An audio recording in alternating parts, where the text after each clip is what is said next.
Um, Thanks to everybody for joining us this afternoon. Our next session is about privatization, particularly about the evils of privatization of water systems. Our guests are Donald Cohen, who is founder and executive director of In the Public Interest. He's also a founding board member of Power Switch Action, which was formerly known as the Partnership for Working Families. And he's a co-author of the book, Privatization of Everything. Our other guest is Deb Gross. Deb is a member of Pittsburgh City Council and has been very much involved in the fight against privatization. So I'm going to let you two take it over. Great. And you can hear me, I guess, right, Deb? I can hear you, Donald. Okay. All right. So I guess I'll start because as we figure out how to really have a productive conversation, and I guess there's a chat and a Q&A that people can add to. So I really encourage people to do that while we're talking, because I can no longer find it on my computer, but I will figure that out. This is a new platform for me, but we can kind of fold in your comments. So here's the copy of the book that I wrote twice, many times. So Deb's got hers as well. So I'm going to give kind of a quick overview of just some things about some issues and ideas about privatization, beyond water, and then we want to focus in on water.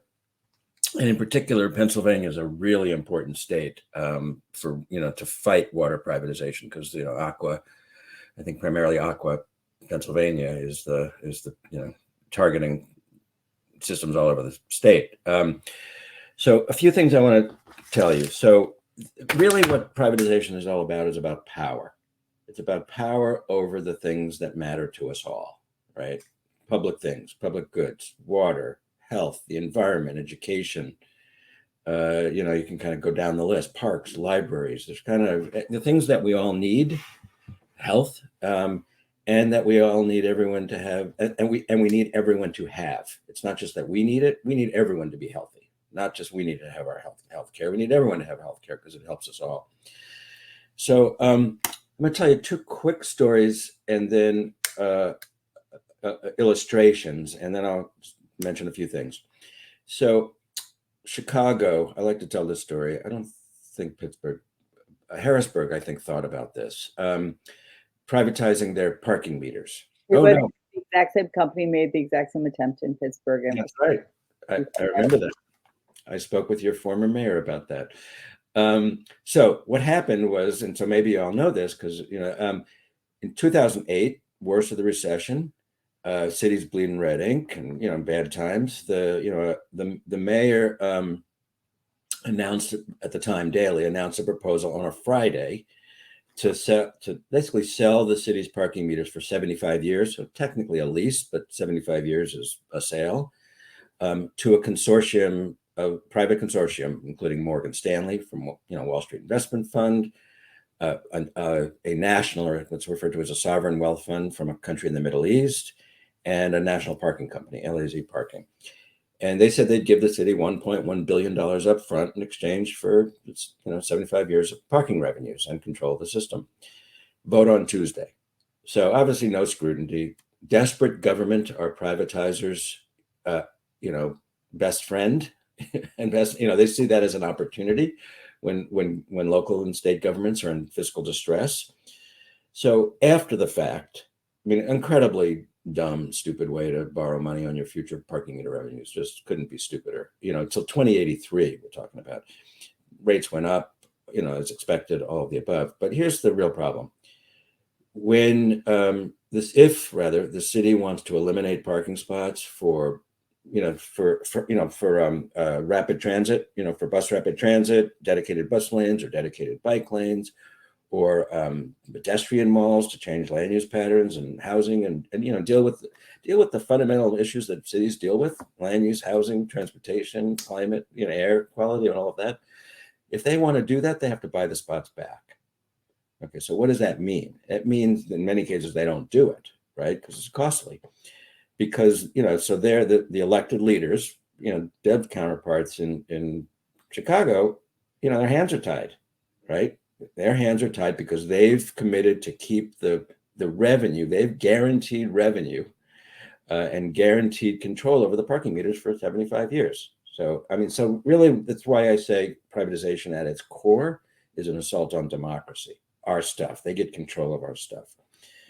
So that's one example. The second example I want to give is, but I have to find the quote.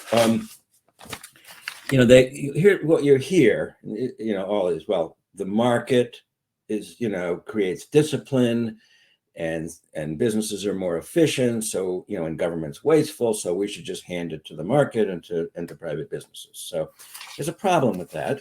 I mean, we all live in the market. We go buy things all the time.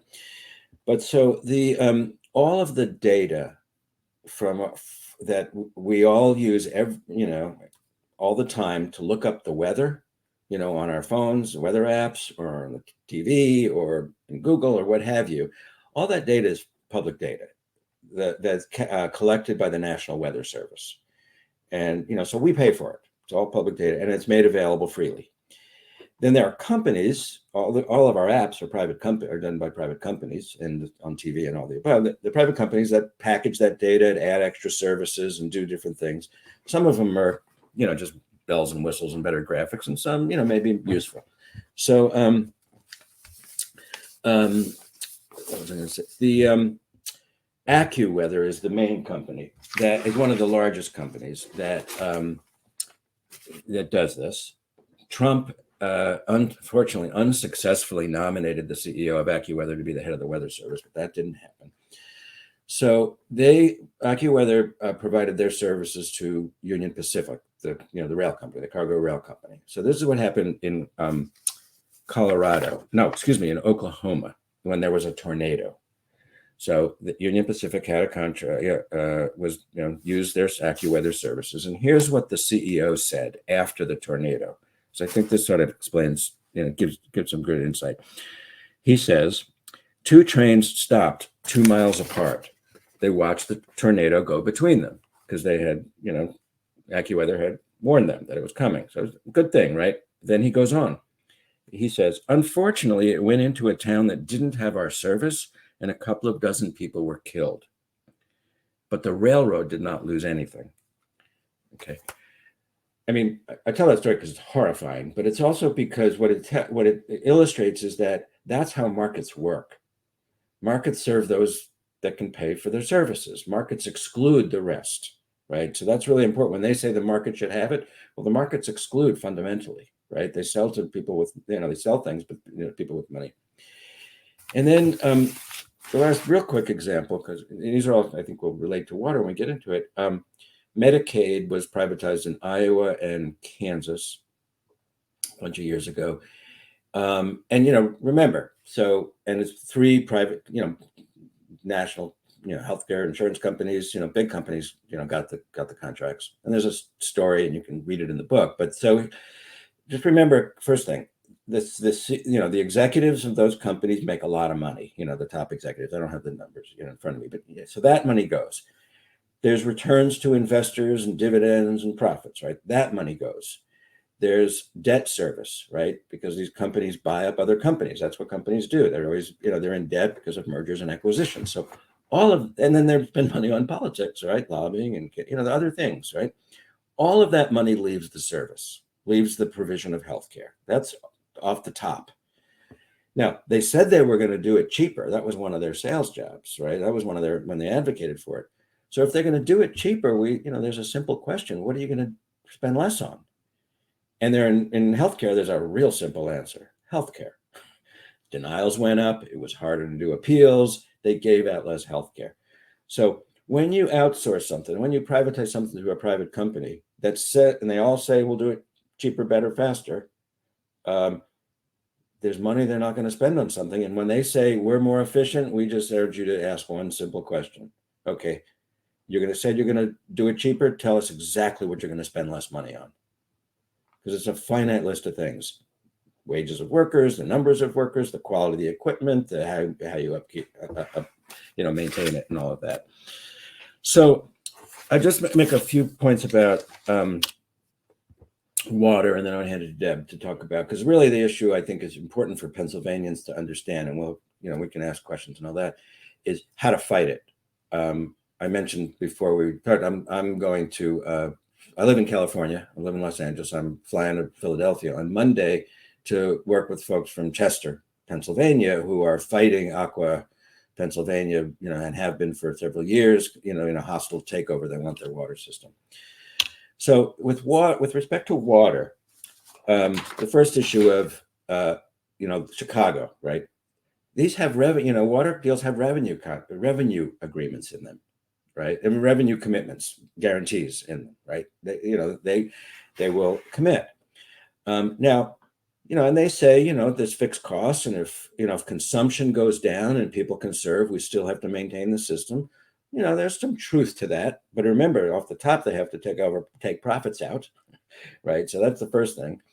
The other thing is that I think it's important because this gets to democracy, and they now have, if you look at the company's filings with the Security and Exchange Commissions, with their corporate filings for investors, they say that conservation is something that could be a risk for them because it could reduce their revenues, which makes sense. It's an objective statement. But what that means is that they're going to be involved in everything that could affect prices of water, volume of water, what conservation efforts that could impact their bottom lines. It puts, it's I call it skin in the game. And that's true of all. It's true of prisons, because prisons have bed guarantees in them, keep the beds filled or pay anyway. It's in their interest to lobby, to advocate for, keeping heads in beds. So that's number one. The second is on the Medicaid example, extraction. I just have a fact. Aqua is a subsidiary of Essentials Utilities that also does gas in other states, excuse me. I looked up in 2020 the top 5 the salaries of the top compensation, not just salaries of the top 5 executives. And it's in 2020, it was $9.8 million for the top 5 executives. When Deb talks, she can tell you how much the staff at PwSA makes. So again, money out of the system. It's not being used to deliver water. So that, that's sort of key. And then again, efficiency, it's, we just gotta, I'm gonna stop here. I think it's really key. You're gonna hear faster, better, cheaper, more efficient. You got to ask that question. So let me, leave it at that, and let me pass it over to Deb to talk about stuff. Thank you, Donald. And I'll get back to talking in a few minutes about how critical it was that you came to Pittsburgh in the middle of our privatization battle and really helped us understand those kinds of mechanisms that you laid out. But first, I'll start off by saying that, again, my name is Deb Gross. I'm a Pittsburgh City Councilwoman. We have 9 City Council members. And I served on the board of our Pittsburgh Water and Sewer Authority, starting in my first year on council, which was 2014. And I joined the board in maybe April or May of 2014. And then I was removed by the mayor, the ex-mayor of Pittsburgh, just about 2 years ago. I think it was February of 2020.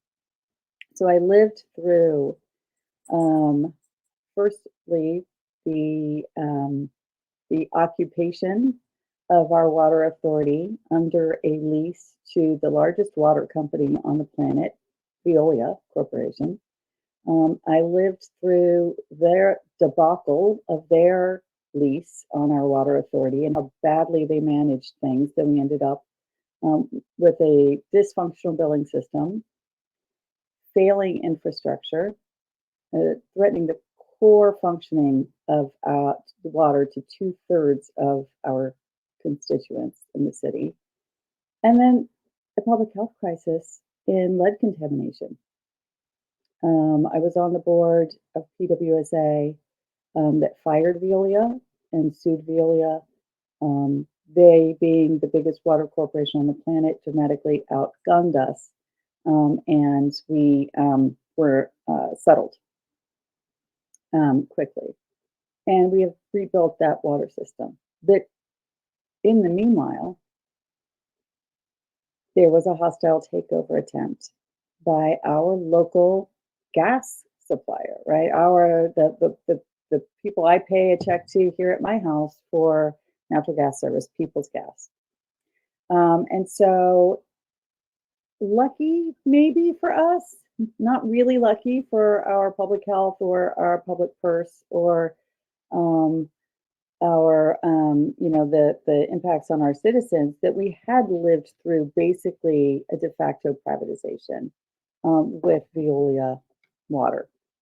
And because we were able to articulate that many of the things Donald just described, we had just lived through. But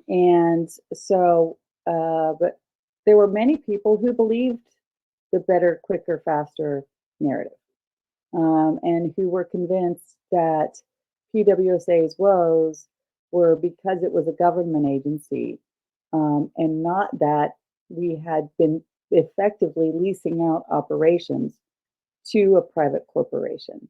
It was really important to convince people of that story. So if you're in Pennsylvania and you are looking at water systems or wastewater systems even being facing privatization offers and schemes, I would point you to some of the national media on PWSA's experience, firstly with Veolia. I think it was because of that very well documented struggle, and that they were also in control of the Flint water system and created the Flint lead crisis. Same corporation was in control and running the Pittsburgh water system, PWSA. And we had started our lead contamination about 18 months after Flint. So we were a little bit ready for the fight. And I also want to give credit where it's due. Our county controller, Chelsea Wagner, who's now one of our common pleas judges, thankfully, was really outspoken about facing our lead crisis head on. But curiously, she was less antagonistic towards privatization for People's Gas. So it's interesting how you kind of find allies in different moments of a fight. But I also want to give a shout out to Donald's work in the public trust. Food and Water Watch was also very active in helping us do research around People's Gas specifically, and kind of what their baggage was and maybe some of what their angles were.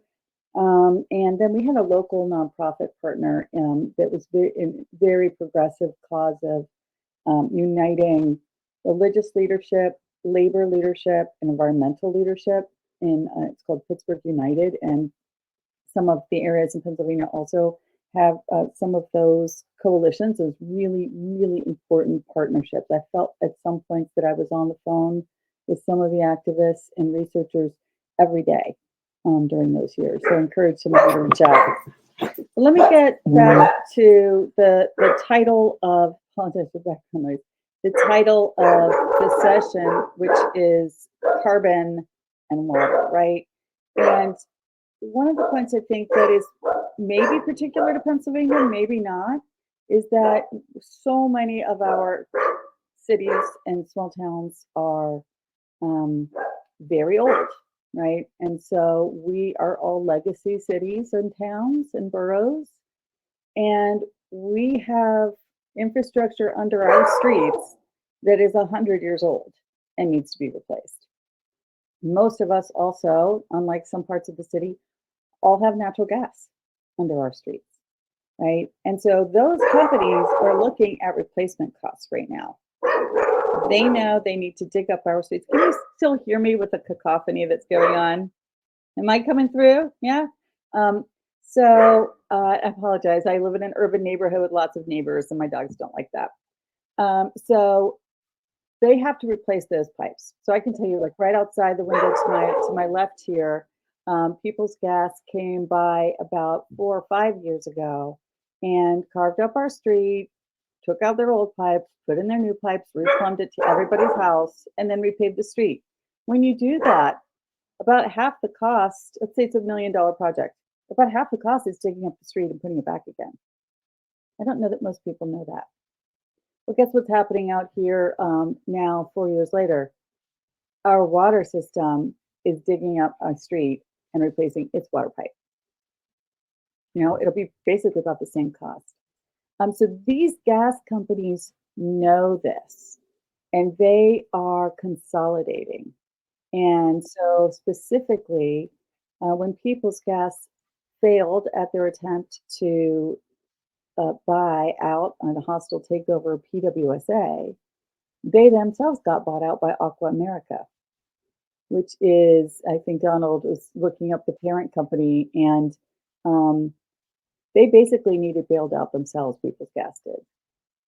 So while they were touting that they was going to save our water system because it was so badly in debt, we are about nearly $1 billion in debt. We find out a few years later that People's Gas was 1.3 billion in debt. So they know that there is a infrastructure savings, absolutely, in combining these construction projects. And I think every one of our cities and towns and boroughs in Pennsylvania needs to kind of come to grips with this. But we should coordinate those as the cities, as the borough, as the township.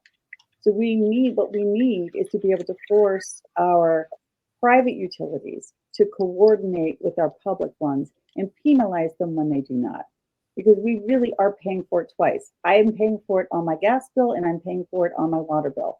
And I'm personally paying for it on my tax bill, right? And so that is true across. And that's really, I think, a whole area of policy that I don't have the answer to right now, but I know that that's the solution that will be best to strengthen our cities and better for the taxpayers.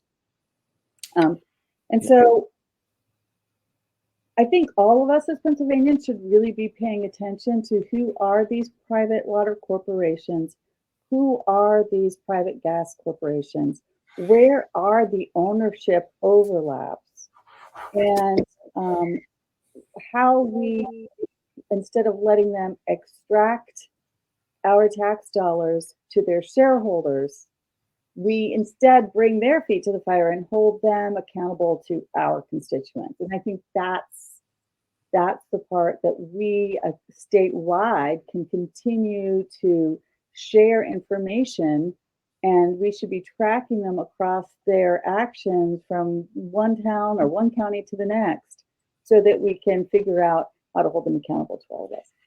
And let me add a couple of things from that, Deb. Just, so what you just said is super important. They can't, several things, the company wants to do one thing. They want to sell water. So they're out there marketing their services to cities and counties and, water districts around the state. No question about it. So what's their strategy? One is desperation. Chester, the city of Chester is in debt, and they're offering a bunch of cash, and so they're dangling a bunch of cash. So that's number one. Number two is it's complicated, right? It's complicated deals and utilities and all that. Number three, people don't usually find out about it long after the process has started, both the informal process, where the lobbyists and the CEO and the sales team for the company has been meeting and educating city council members and mayors and all that. I've used the word educating a little bit in quotes, but for a long time. And in fact, then it's going through the bureaucracy where they're thinking about it and maybe doing some evaluations and thinking about kind of figuring out how to solve their problems. So the point of that is that, and it can be beaten, like it was in Pittsburgh, like y'all did in Pittsburgh, but it's because you started early.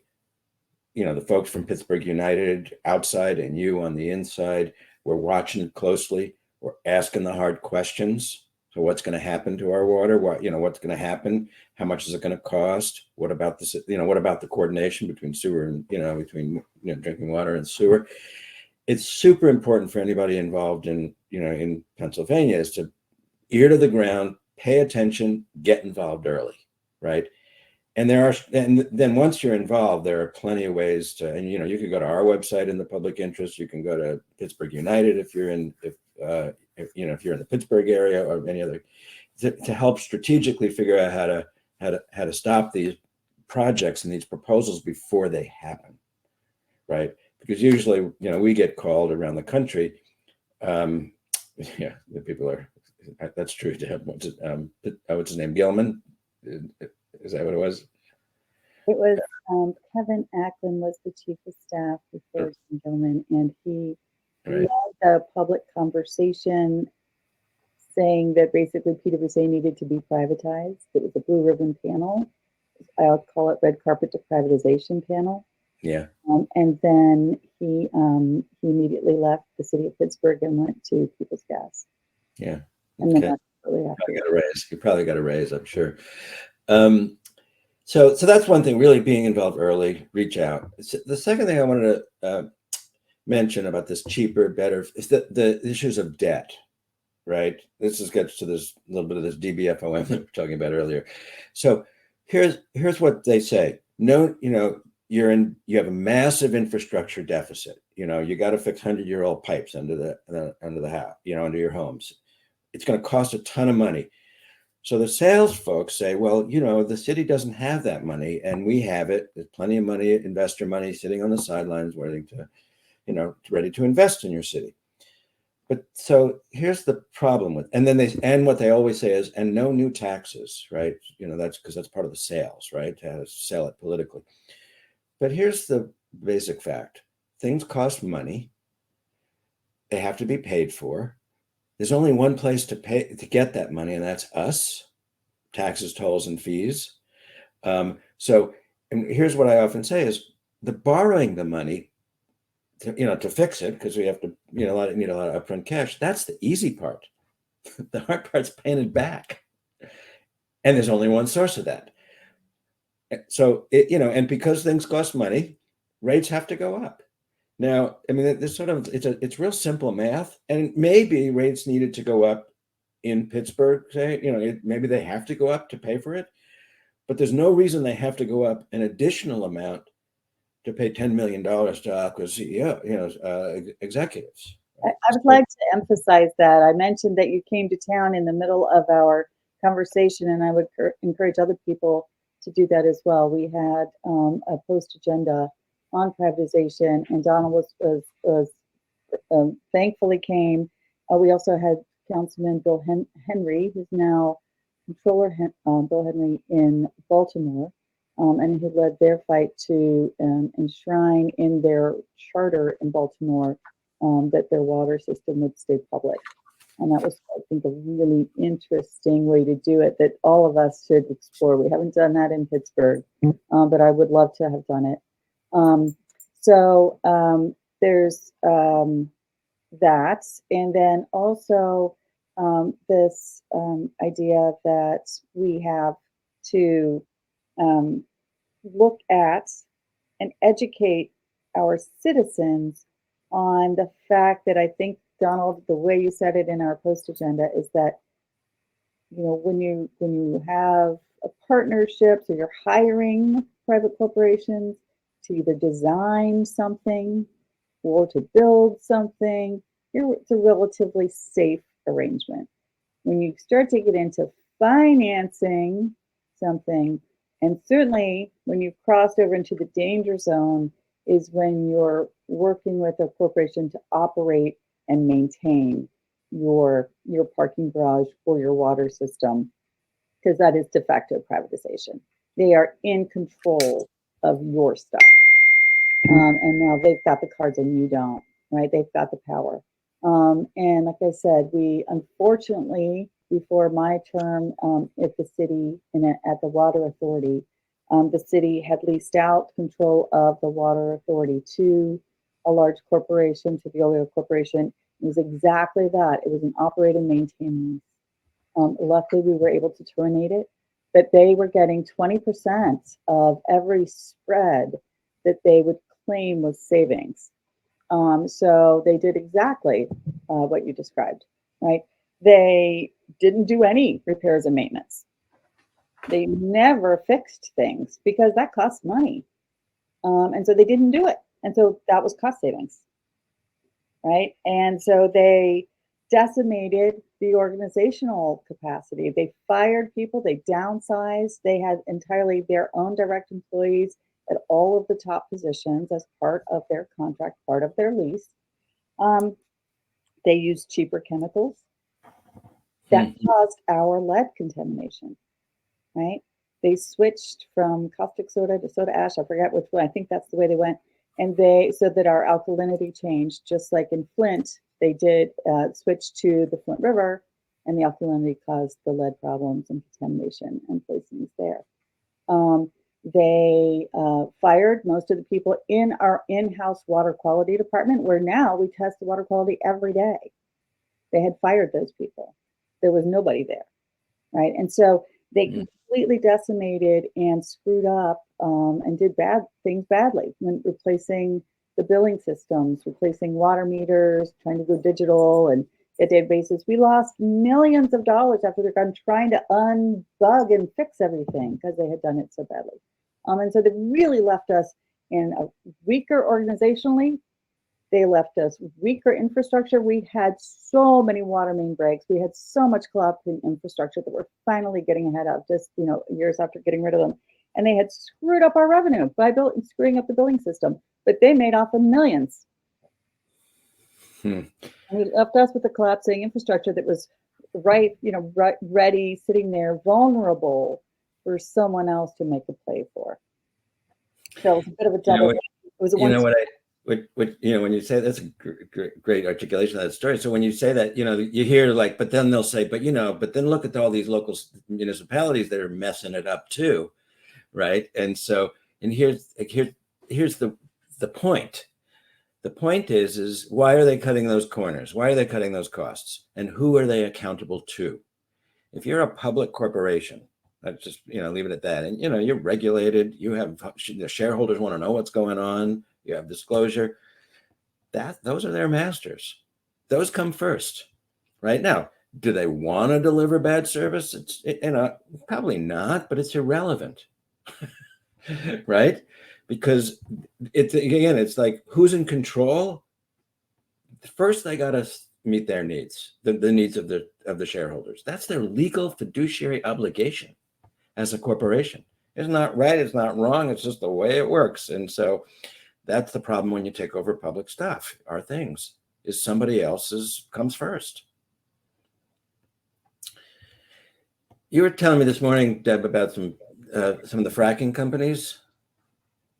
Well, I'm going to try to scroll through here as I'm speaking and put some more of these links in the chat because I'm not even sure that I can disentangle every one of the tangled webs around this state. And I really think that there's some opportunity here for all of us across the state to be almost tracking these things.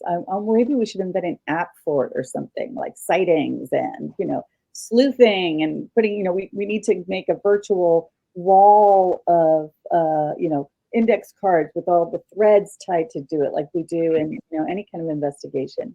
So for example, that while Mike Turzai was the Speaker of the House in Harrisburg, our state capital, I just put a link to the chat of him doing an op-ed saying that we should advocating for Pittsburgh to sell our municipal water authority to People's Gas.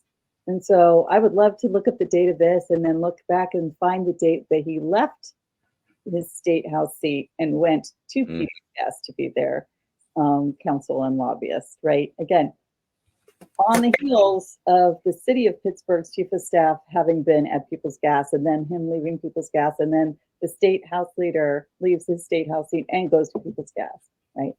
And that now it isn't just a gas company owned by a San Francisco private equity company, which it had been, but then now Aqua America, which is aggressively acquiring both municipal water systems and wastewater systems of varying sizes in Pennsylvania, then gobbles up People's Gas. So now it is both a gas company and water company in one company.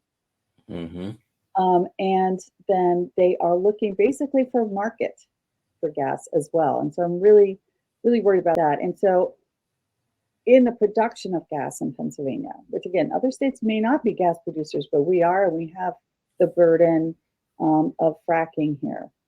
And those companies are basically looking for ways to deal with lowering their own internal costs, but then also using our public assets as a place to sell their product. So again, both. They're here in Pennsylvania. They have pretty significant capital costs in the production of gas. And so specifically, fracking uses water, as you reminded me this morning, Donald, right? And I was deep down that rabbit hole a few years ago while we were fighting off peoples. And so it needs to buy water. They need to buy water. And lo and behold, here they are buying water systems, right? So they're lowering their internal cost for water.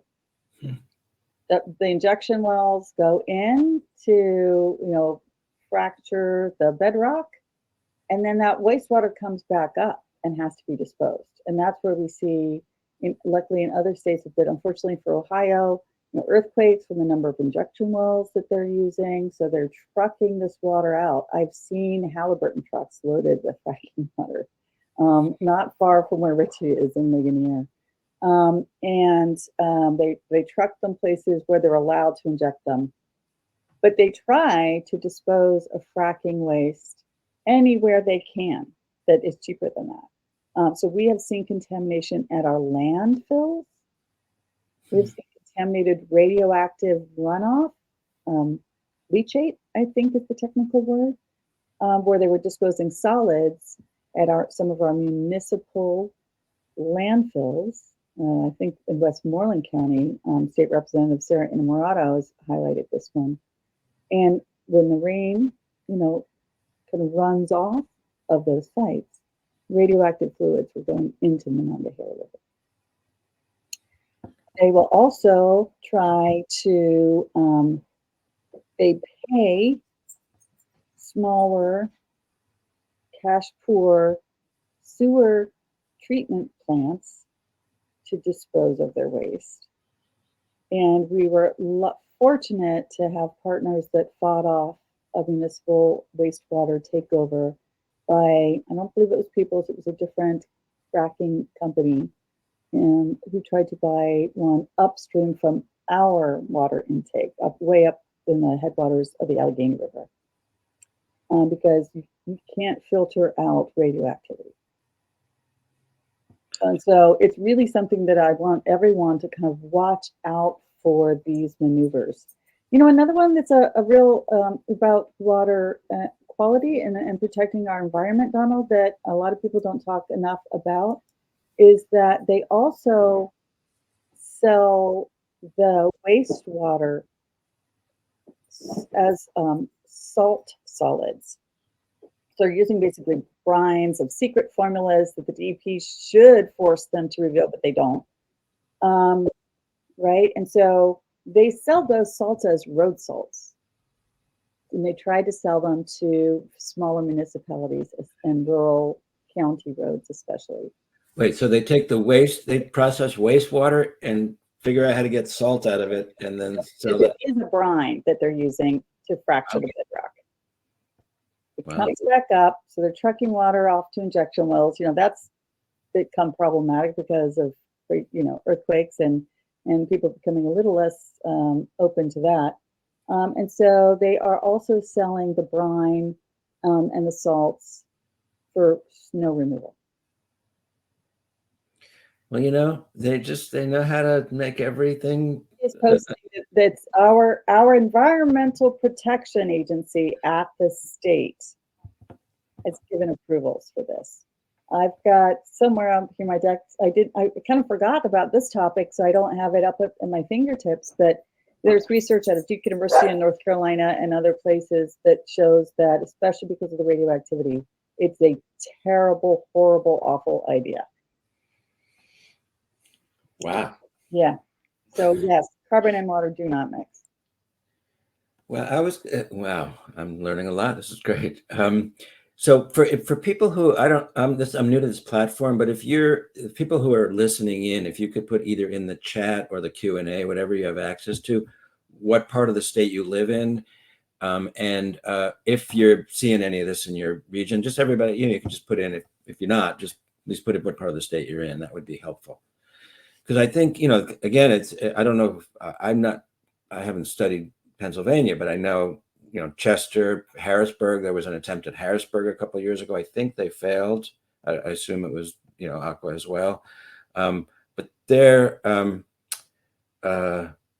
really is clear. I think a third of the water systems, in at least the drinking water, I don't know about waste, is private in Pennsylvania. That's the numbers that I've seen.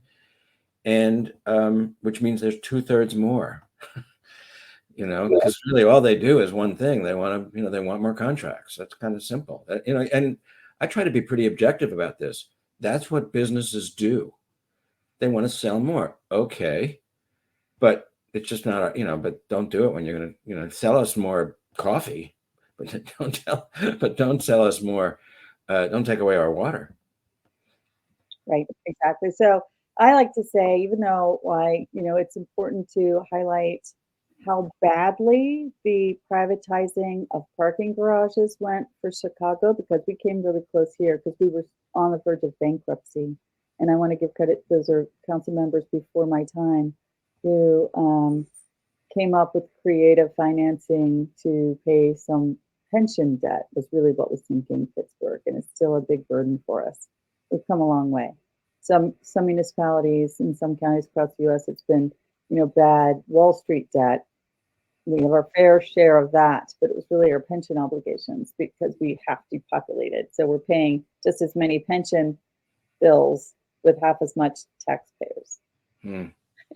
So that's been a very tough, unequal balance for us. But we had to creatively figure out a way to make those pension obligations and bring up that pension fund, and we were able to keep a parking garage. But I like to say, it's not water, right? You can live without a parking space at parking garages. And yeah, it was a bad deal, and we're really glad we didn't do it because we really kept our revenue from our parking garages. It was very important revenue that really did save our pension funds. But it's still not poisoning people, and it's definitely not bankrupting people, individuals, right? Who, you have to keep your water on. And if you can't pay those water bills, your house has a lien on it now. And people have lost their homes over, water liens, and lose custody of their kids if they don't have running water. So it's really important for us to fight for keeping our water public, to protect public health, to protect people's livelihoods, but also so that we've created water affordability programs that we didn't have before, right? So it's really, we've had moratoriums on winter shutoffs that have been critically important. We never had those before. We were able to do that because we're accountable to our constituents. They're not our customers, they're our neighbors. And it's really enough reason for me. So fighting for the water systems and even the wastewater systems, again, because we have a lot of waterways in Pennsylvania. Everybody's wastewater system is someone else's water intake, drinking water intake, to be honest, right? We're down at the bottom of the Allegheny River, and there are a lot of municipalities upstream from us. So we really want to make sure that we're keeping the fracking activities out of both our water and our wastewater systems. And I really think we're losing a battle on keeping track of who the actors are. And that's probably a really good place to start, is just to tracking literally the people. Yeah. So again, we've mentioned a couple here in the chat of people who have been on the public side, in public office or in public service, that have gone across to the industry, and we should really be watching that. I actually found in the middle of the People's Gas publicity campaign, which again, I encourage people to look up. I actually Googled People's Water, and it will come up on their archives. I hate that I'm mentioning it because they're probably watching and they'll take it down. Some somebody smarter than me should figure out how to save that content. Very slick marketing campaign and marketing materials. They were proposing to build a new water plant not far from where I live, near the Highland Park Bridge, in the municipalities across from the city of Pittsburgh, Aspinwall and Sharpsburg, on a site that was privately owned on the edge of the river. And I started looking into that, Donald. And lo and behold, I'm looking at the little municipality that's got just, I don't know, a handful of thousand people where that sits, was having a planning commission meeting. It was it was so heated that it was in the newspaper and there was a photo. And I looked at it and I was looking at the Aspinwall, one of the Aspinwall Borough Township people was advocating for zoning change to allow it to be used for an industrial use years before the People's Gas campaign, several years. I'm looking at him and I'm like, I know him. He's a lobbyist. Looked him up. Works for a gas company, one of the fracking companies. Got himself written in onto that township supervisors, and lobbied and advocated for that site the 2 years before People's Gas was proposing to build a plant. I don't think it's a coincidence. Well, it's definitely not. So if you think about it, Aqua, who's now, they know every water system in Pennsylvania. They know who the board members are. They know which ones are, which municipalities are in greater fiscal distress. They're thinking about it years in advance. Again, they're thinking strategically about how to take over the water. They've got it all mapped out. And what do they need? They need relationships with those board members and the planning commission members and sort of whoever, in the stream of decision makers, right? So, so that's the first step. Create relationships. When we get just because you mentioned about the pictures, when we get a call from around the country about deals for all kinds of infrastructure, right? We want to do a water system or this and that. My first question is, have they shown you the pretty pictures yet? Every time, and they go, oh yeah. There's always beautiful renderings, and so, which is, we're all human, part of the sales job. Oh my God, we could have this, and no new taxes. So it's super important. The other thing I think is important to mention is a bigger picture is we price water. Water's a public good. Everybody needs it, as Deb was, as you were saying. But we consider it a commodity, right? Now you have to pay for it. But it's basically it's a market good. You pay for it, and so it's not that we have to pay for it. And I don't know what the right mix is of paying for water per use, but also having lifeline or affordability programs that it guarantees everybody. But when you pay for something as a commodity, you put all the responsibility on the residents to maintain the system, right, and to upgrade it and all that. So in Flint, there's no way the people of Flint, through their water rates, can do what needs to be done, what needed to be done, and what continues to need to be done. There's just no way. There's got to be federal money. There's got to be state money. We got to pay. We got to do it all together, which means we're all going to have to subsidize that. And there's a whole lot less federal money in water. Flowing down to water systems now. That of course creates other opportunities for the privates to say, look, you have less water. You're in more desperate straits. Let us come in and solve your problems. Absolutely. The defunding of our infrastructure by our higher levels of government is unforgivable, right? We should be getting something like $80 to $100 per capita from the federal government. I think that's what it was in the middle of the 20th century. And we don't get that now, right? And so I'm hoping that the Infrastructure and Jobs Act money that has been allocated for water systems specifically does go to public water systems and is not captured unfairly by private corporations who definitely don't need the subsidy. Yeah.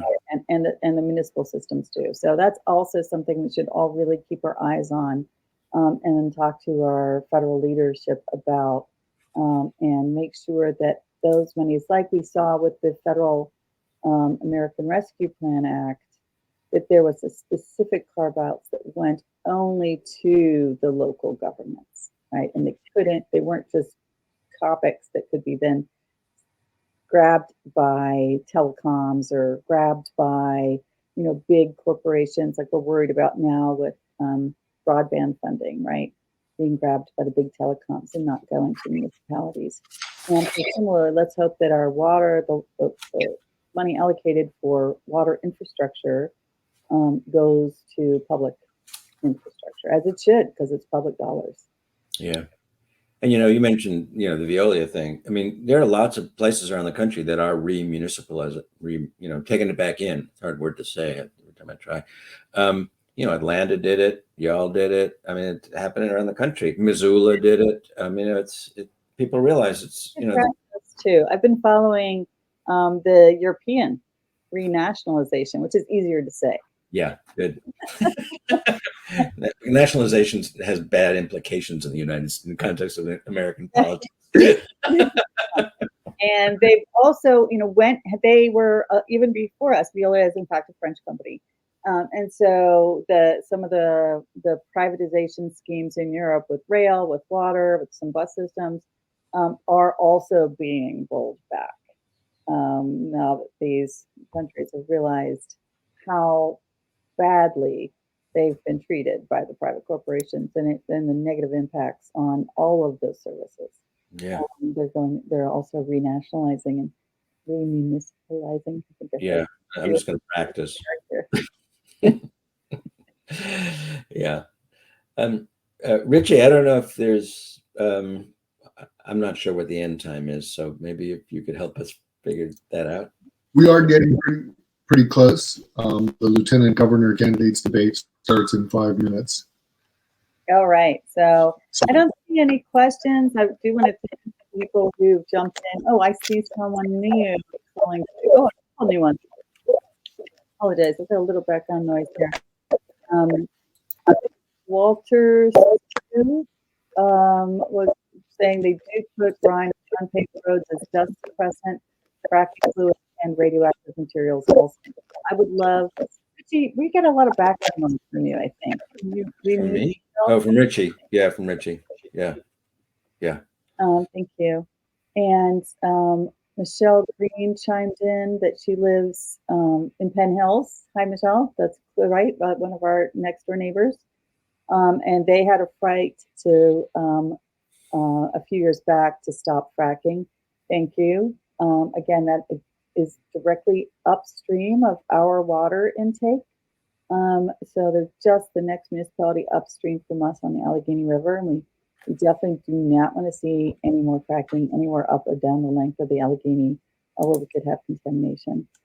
I saw Paul Hanlon there chiming in. Thank you, Paul, for being here. He says private utilities typically are like basically legalized monopolies. But if we could fight to attach a duty to coordinate with public utilities, we'd all be better off. Yeah. Michelle has a question in the Q&A, actually. I just popped over there. So Michelle Green, on the local, how do we get the local media to pick up these stories? I actually think, what I'll say is, I talk to a lot of press about these issues. It's complicated. And so therefore, and especially in local press, right? These are big things and it's hard, they're covering multiple beats. That's why you're asking the questions and going and sort of describing some of the details to them, just educating them about these because it's hard stuff, has a big impact. I have 2 rules of thumb these days, and not a communications expert, but also just being a public figure. Every newsroom I know is a small fraction of the size that it was even 8 years ago. Yeah, we're talking about your newspaper, your radio station, your online media. They're struggling, right? There are far fewer reporters trying to cover far more stuff. So you basically have to partner with them, right? And it may feel like you're doing their jobs for them, but you are.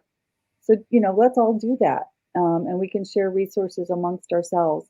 And the other strange inversion that's happened, and it's a little too Trumpian for me to be comfortable with, is that I'm following that the mainstream media is sometimes following the social media stories.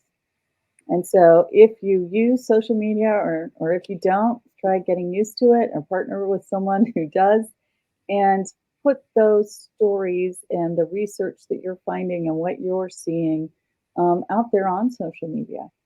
And one of the tricks there is to kind of find other people that are interested in the same stories and kind of cross-pollinate your social media feed. So tagging someone like Donald, feel free to tag me at Deb Goes PGH. Feel free to tag, find Food and Water Watch on social media and really kind of get that story rolling. And that's really helpful too. Mm-hmm. Yeah, exactly. And, often they're covered kind of late in the game, like we were talking earlier, and the coverage is a political fight over it rather than getting into the substance. Again, the same thing, starting early, developing relationships, helping to educate, and doing all the things that Deb said. Looks like we've got 2 minutes left. So I personally want to say thank you to everybody here at Keystone Progress Summit. Thank you, Richie, for moderating. Donald, it's so great to talk to you. We have to talk more. Yep. Really, really am so grateful that you came to Pittsburgh in our time of need. And I was excited that to get to your new book, and maybe we should do an updated chapter on water and gas. Yeah, there's a lot of I hear that in everything, in every subject and different area that I talk about, because it's happening in real time. The title of the book is The Privatization of Everything. It's pretty broad. Right, Yeah. right.